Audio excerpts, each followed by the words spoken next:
Всем привет, дорогие друзья! С вами Странник. И сегодня у меня на канале новая рубрика. Как ее назвать, я так до сих пор и не знаю, потому что сейчас еще не наступила среда.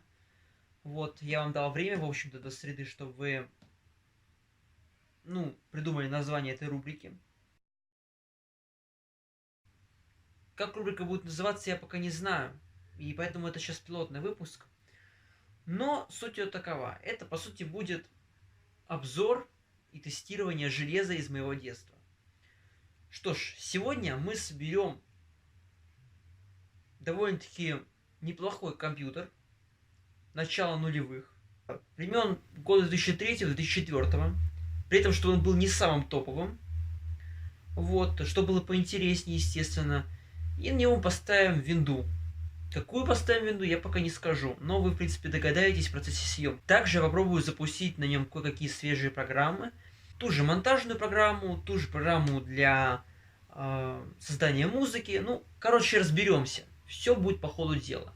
И это первая часть выпуска, и сегодня мы будем собирать компьютер. Итак, вы все знаете, что эта рубрика будет посвящена железу на сокете 478. И у меня, в общем-то, много есть вариантов. Эти две материнские платы — это самое лучшее, что я такое нашел. Хотя у меня, в принципе, есть еще целых 3 материнские платы на сокете 478, и что мне с ними делать, я пока что не знаю. Однако, можно взять, в принципе, вот такой компьютер. Ну, это очень даже удобная материнская плата, на ней, естественно, RGB-шина, естественно, 3 слота под оперативную память, имеется поддержка разгона и процессор Pentium 4. Но, в принципе, это слишком круто. Pentium 4 это, да, это процессор, очень даже топовый для сокета 478. Тем более у него есть гипертрейдинг, нам это не нужно. Нам это слишком круто, поэтому мы, пожалуй, возьмем комп послабее. Что ж, у нас будет вот такой компьютер. Что ж, это абсолютно такая же материнская плата, как и та, абсолютно такая же. Но сюда мы уже установим оперативную память, процессор и все такое. Я решил, что поставить. Более слабый процессор, нежели Pentium 4. Все-таки Pentium 4 слишком круто, а нам для наших тестов, в принципе, вот такого процессора хватит за глаза. Это Intel Celeron на 2 ГГц, и я думаю, его можно будет установить. Итак, процессор установлен. Теперь вы, наверное, спросите, сколько же оперативной памяти у нас будет? В принципе, у меня ее есть очень много планок. Эта материнская плата поддерживает только DDR1 оперативную память, естественно. DDR2 оперативку сюда уже не ставить. Поэтому мы ее выбросим и возьмем нашу любимую DDR1 оперативную память. Эта планка на 512 мегабайт. Я думаю, нам, в принципе, вполне должно ее хватить. Итак, многие геймеры, наверное, уже задаются вопросом, какая видеокарточка будет стоять на этом компе? Какие игры сможет потянуть вообще этот комп и всякое такое? Что ж, тут у меня было много вариантов. У меня есть куча АГП видеокарт. Их примерно 6 штук. 6-7 штук где-то. И у меня был вариант сначала провести свой любимый ATI Radeon 9600 на 128 мегабайт из детства. Но я решил сделать более старый комп, тот, который мне в детстве встречался. Но железо у него намного-намного хуже. Что ж, я взял топовую видеокарточку, как топовую, для своего года. Это GeForce 4 MX 440. Что ж, я думаю, ее, в принципе, мы тоже поставим. Я думаю, нам тоже в наших тестах хватит за глаза. Тем более у нее есть тут слот VGA. Итак, в общем-то, все готово. Есть все, кроме термопасты. Сейчас я попробую это просто запустить. Ах, да, я, наверное, забыл уточнить, ребят, то, что видеокарта GeForce 4 MX 440 имеет 64 мегабайта видеопамяти на борту. И то, что ставить винду мы будем вот на такой вот IDE-шный хард на 160 гигабайт. Это Seagate Barracuda 7200 оборотов. Вот так вот.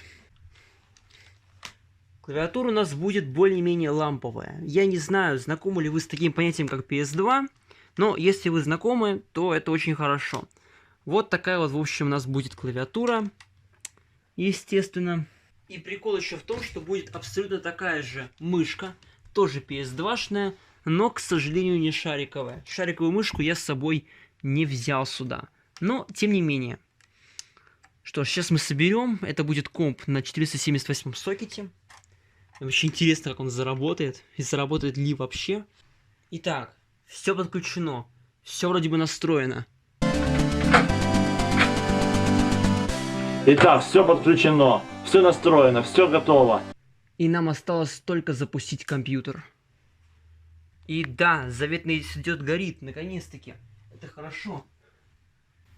Это просто прекрасно. Только я потерял отвертку, да? Замечательно. Замечательный подгончик. Потерял отвертку. Где же она? Шарел еще здесь что-то делает. Тьфу ты, блин, можешь мне просто здесь выкинуть все это и не снимать, а? Ну, капец. Да, и это ж, вы же увидите все стопудово. Я же все это скину. Естественно. Я же такой человек. Итак, каким-то боком я, короче, взял и потерял отвертку, чтобы замыкать контакты. Но ничего страшного, я думаю, здесь мы справимся тоже. Значит, ПВСВ.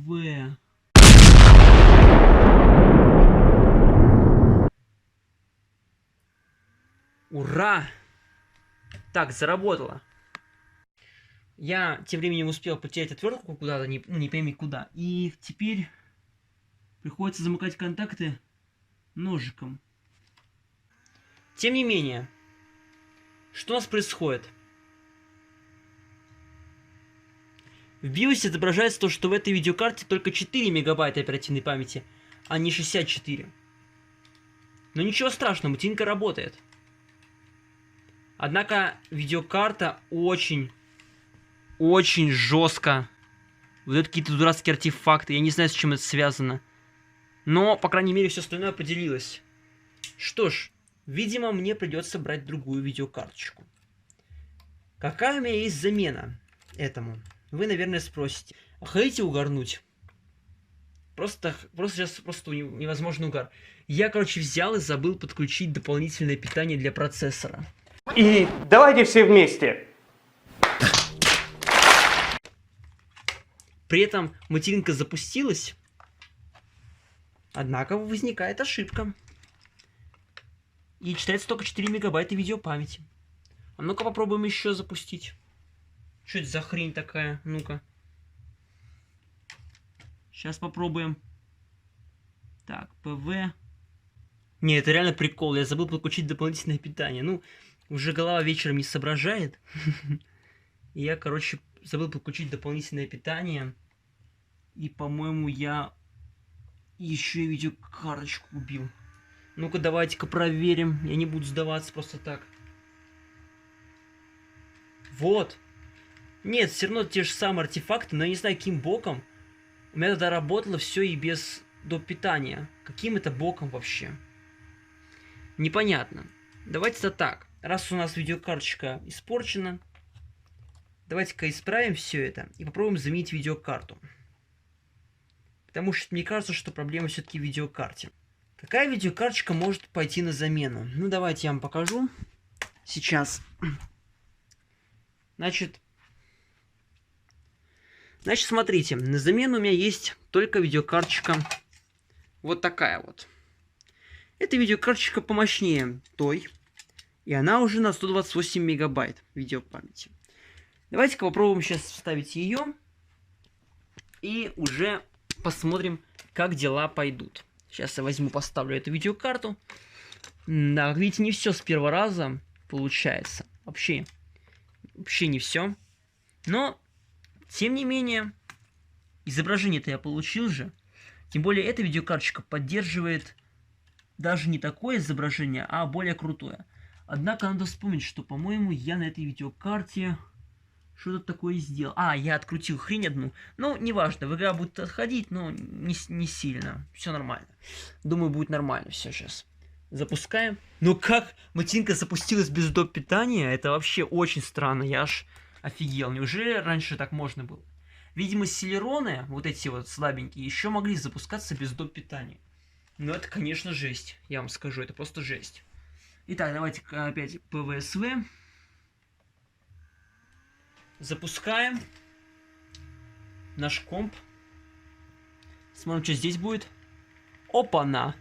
А вот тут уже идеальное изображение. Что ж, что мы имеем? Конфигурация этой сборки такова.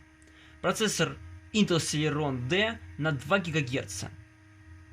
Вернее, даже, как я вижу, не на 2 он тут поставлен, а на 1,7 ГГц. Ну и фиг с этим. Чем слабее, тем лучше для нас. Также тут стоит 512 мегабайт оперативной памяти DDR1.